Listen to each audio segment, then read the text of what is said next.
आनंद ही आनंद आने वाला लगता है महाराज। जब तक के श्रोता और वक्ता का मन एक सा नहीं होता है तब तक के फिर वो कथा में आनंद नहीं आते। जिस प्रकार से दूध और पानी को मिला दिया जाए और पानी अलग नहीं होता सज्जनों, उसी प्रकार से ये श्रोता और वक्ता का मन एक सा कहीं बन जाए तो फिर आनंद ही आनंद लगता है। सुखदेव जी कहे परीक्षित, कल हम आपको कहां तक की कथा को सुनाए जी? हाँ महाराज कहे प्रभु आपने कल हमको भक्त प्रहलाद की कथा तक सुनाई, जो कि अपने भक्ति के द्वारा भगवान को रघुवर से भगवा बनना पड़ा है महाराज। देखिए सज्जनों, भगवान जो है प्रेम के भूखा है जी। कहता है भाव बिना बाजार में मिलता नहीं समान, तो कैसे बिना भाव के मिले मेरे घनश्याम। बोले महाराज जब बाजार में जाओ तो वहां पर द्रव्य रूपी भाव को देना पड़ता है, तब जाकर के आपको सामान मिलेंगे। लेकिन यह भागवत महापुराण स्थल पर केवल मन रूपी अगर कहीं आप भाव को भगवान को दे दो, फिर आप जो मंगना चाहो मंग लो महाराज। ये भगवान की विशेष कृपा है जी।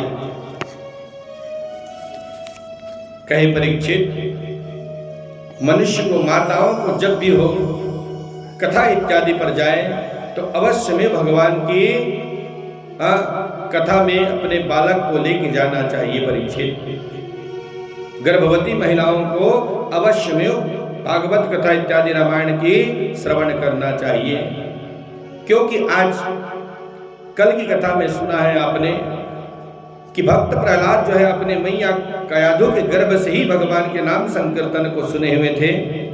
उन्हीं की प्रभाव के कारण से आज भक्त प्रहलाद जो है स्वयं अपने भक्ति में अड़िग होकर के भगवान को बुला लिया महाराज। भक्ति में इतनी शक्ति है जी कि क्या पूछो। अपने भक्त के मान को कभी टलने के लिए नहीं देता महाराज। अपना मान भले ही छोड़ देता है भगवान, लेकिन अपने भक्त के मान को कभी हटने नहीं देता सज्जनों। उस समय पर कहे जितने सारे गगन में हो, जितने तारे गगन में हो उतने शत्रु होए, और जा पर कृपा रघुनाथ की तो बाल बांका न कर सके कोई महाराज। बोले आपकी जितने भी शत्रु रहेंगे महाराज, अगर कहीं भगवान आपकी रखवाला हो गया तो उस समय पर कोई बाल बांका नहीं कर सकता। हिरण्यकशिपु जो है प्रहलाद के पिताजी, बहुत ही उसको कष्ट दिया महाराज, लेकिन हर कष्टों का निवारण भगवान जो है उनका करते गए, और अंत तो गत्वा उनकी प्राण की रक्षा करने के लिए भगवान को स्वयं रघवा से भगवा बनना पड़ा सज्जनों। बोले भक्ति में इतनी शक्ति है। नवधा भक्ति का आशीर्वाद दिया। नवधा भक्ति क्या है? बोले श्रवणम कीर्तनम विष्णु पाद सेवनम अर्चनम वंदनम दास्यम साख्यम आत्मनिवेदनम। भागवत महापुराण के 7वां स्कंद के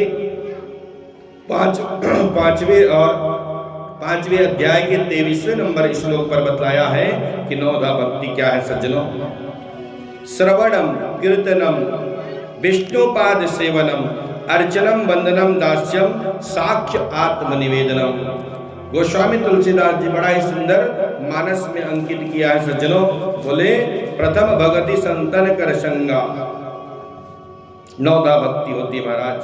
श्रवणम, जब जब भगवान की कथा हो वहां जाकर के सुंदर भगवान की कथा को सुनना चाहिए, तभी जाकर के ये मन प्रसन्न होता है सज्जनों। शांति कहां पर है? तो केवल भगवान के चरणों में। बाकी तो पूरा महाराज माया मोह में तो अशांति अशांति है। केवल भगवान के चरणों में ही शांति मिलेगी आपको, और कहीं मिलने वाला नहीं है। उसके बाद में भगवान की कीर्तन करना चाहिए। दूसरा नंबर की भक्ति क्या बताया है? कीर्तनम। जहाँ पर भगवान की कथा हो वहाँ जाकर के सुंदर तालियों की सेवा के साथ में कीर्तन करना चाहिए सज्जनों। कीर्तन करने से बहुत बड़ी फायदा है। बोले क्या चीज की महाराज? जिस प्रकार से स्नान करने से ये शरीर की शुद्धि होती है, और धन की शुद्धि कब होती है? दान करने से धन की शुद्धि होती है। उसी प्रकार से भगवान की भजनवान करने से, भगवान की गुणानुवाद करने से ये मुख और मन की शुद्धि होती है। विष्णु पाद सेवनम। जब कभी भी हमको मौका मिले तो ब्राह्मण, संत, गौ इत्यादि की सेवा अवश्य करना चाहिए। लक्ष्मी मैया जो है 24 घंटा महाराज भगवान विष्णु की, नारायण की चरण चंपी करते, शेष सैया पर सोए हुए भगवान की चरण चंपी करते हुए मिलता है महाराज। अर्चनम। अर्चन करना चाहिए भगवान की सुंदर।